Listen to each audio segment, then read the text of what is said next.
Hello my friends and welcome, my name is Dennis and this is the latest update from Ukraine. Before we go to this military map update, firstly, let's see the other one. This is just a standard Google Maps and here I want to show you what is happening in Kaliningrad Oblast of Russian remote land territory near to the Baltic Sea. This area was taken by Soviet Union back in 1945, so before it was Königsberg and now they call it Kaliningrad. This is kind of strategic place for Russia because they headquartered there their fleet, the marine fleet in the Baltic Sea. Probably they use Baltisk part and this bay for their headquarters. Actually, my friends, I'm in lack of the information where their base is located, but what I see, this bay is more suitable for their fleet, just leads to the Kaliningrad city itself. And actually this is kind of tiny piece of land, it remote, it is far away from Russia itself. So here's the Russian part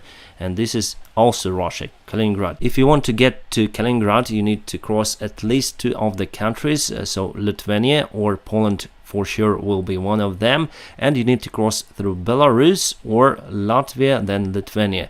Lithuania implemented new sanctions for Russia. Actually, those sanctions are European Union sanctions that were applied before. Basically what they did, they closed the railroad communication with Belarus, from what I understood, and not for everyone, but just for the products or the persons who are sanctioned by European Union. So the only way how Russia can deliver the sanctioned products to Kaliningrad right now is from this part, so near to the St. Petersburg. They probably also have some kind of bay or port where they can load the ships and go through the Baltic Sea directly to Kaliningrad. And that new way of shipment is unacceptable by Russia, from what I understood, at least they say so. Why? Well, because they don't have enough logistics to deliver lots of goods using the ships in the Baltic Sea, and of course they need to invest lots of funds in that way of transportation, and that makes all of the products that would be delivered to Kaliningrad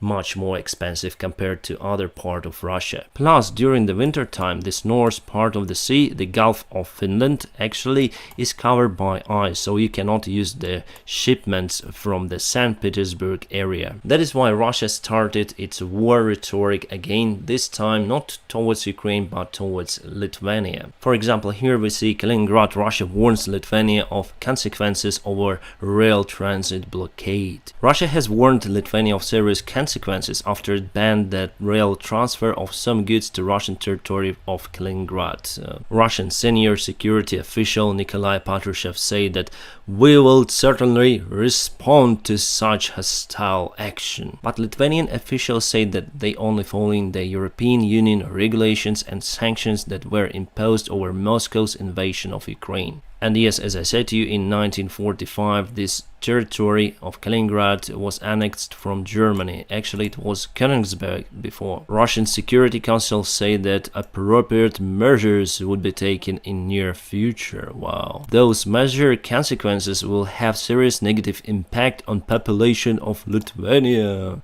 So now they say that they will do something to Lithuania because they blocked some of the products from Russia. As you see, my friends, Russia has this offensive behavior towards almost each neighboring country, especially towards Ukraine, because they think that they are in power. Alright, and now let's go to our military map. Let's zoom into Kharkiv area where Russia has some kind of success. They are getting the ground again after they lost it around 2 or 3 weeks ago. Ukrainian officials say that they are preparing for the second attempt to reach the Kharkiv city. They gathered around 10,000 troops near to Ukrainian border in Belgorod base. At this moment they are fully prepared, ready for attack and waiting for the order from their command. But I do not expect that they put lots of forces towards Kharkiv. I think they use it this direction to deflect the attention of Ukrainian army from the eastern part of Ukraine. It's just my opinion, my friends, because I'm in lack of lots of information that probably our military command has. Anyways, the north part of the Kharkiv is constantly under artillery attack of Russians. As you see, they pushed towards the Kharkiv a little bit, and now they're just 14 kilometers away from the Kharkiv itself, and also the central part of the Kharkiv was under attack, and they were able to shell the oil storages in the city. Again, they want to cause the fuel starvation for Ukrainian people, but we responded to that. How? Well, basically we targeted their platforms, the rigs that are in the open sea of the Black Sea that are located in this area. Probably gonna find some chart and put them for you. We targeted 3 platforms. They are totally destroyed, and according to the latest satellite images, Russians cannot eliminate the fire on those platforms. Those gas platforms or rigs were annexed by Russia a long time ago in 2014. Then they annexed Crimea. So around 3 days ago, then they targeted the big oil storage near to the Kharkiv area. Our President Zelensky, said that we'll respond to that. And we responded. It seems like we have those Harpoon rockets that we can fire towards the Russian infrastructure and the ships. Just in the recent 5 days, we drowned 1 Russian ship and 3 gas platforms. Moreover, the information that there was a rocket attack on Zmyny Island, the Snake Island, that is under control of or by Russian troops, so there was attack on that island, the rocket attack from Ukrainian side. Snake Island is a cursed place for Russia. They lost many ships around this island, and yesterday morning it was devastated. All of their weapons that they brought to that island was devastated by our rockets. So as you see, my friends, this week started pretty much good for Ukrainian armed forces. Now let's speak about the front lines and the areas that concerned me a little bit, my friends. So here we have the movement from Russia,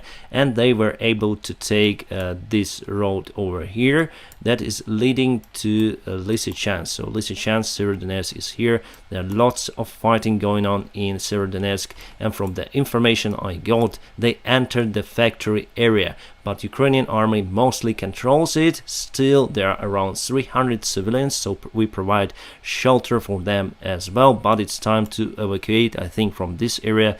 How? Well, maybe we're gonna use the small boats because all the bridges were destroyed. So Russia did this jump over here to capture this road. And if we go to the timeline to yesterday, oh, they actually captured more territory. They went to Myrna Dolina, but were pushed away. Oh no, actually they were not pushed away, my friends. They already crossed this road, and it's the latest update of the chart. I was recording this video and we got the update that came 2 minutes ago. Oh my god, my friends, they want to close this part. So my friends, I think we should get rid of Zolote, Hirske, and take our forces away from this part. But how? Probably gonna go to Hirske first, and after that just use the fields to these villages and these villages, and we need to go at least to Lysychansk. So I expect in a few days that we're gonna change our positions back from Zolote and Hirske, and Russia will just close this window over here, unfortunately. The same I expect to be here near to the Severodonetsk, so we're gonna change our position to Lysychansk, and Russia will be stopped near to the river. Why it may happen? Because Russia has superiority in their artillery systems, aviation, etc., and we are still in lack of weapons from our Western allies. Yes, because of bureaucracy and hard logistics to Ukraine, my friends, it's hard to receive lots of weapons at the same time, so we are still waiting for it. We're gonna receive them at the end of this month or next month, and we're gonna start our counterattack. I expect it to be in August or beginning of September. At least I think that it is planned. We got this information from our military command, but we don't have the specific date then we're gonna start the counterattack. But everybody is speaking that then we'll have enough weapons, we're gonna go and get rid of Russians from Ukrainian territory. As for the rest parts of the front lines, I don't see a big change, my friends, and I'll keep you updated about the situation here in Ukraine. Now please press the like, and also there are some links under this video, you may check them out. There is how you can support this channel. For those of you who support me, my friends, you are awesome. Thank you so much, and I wish you a peaceful sky wherever you are. Have a great time.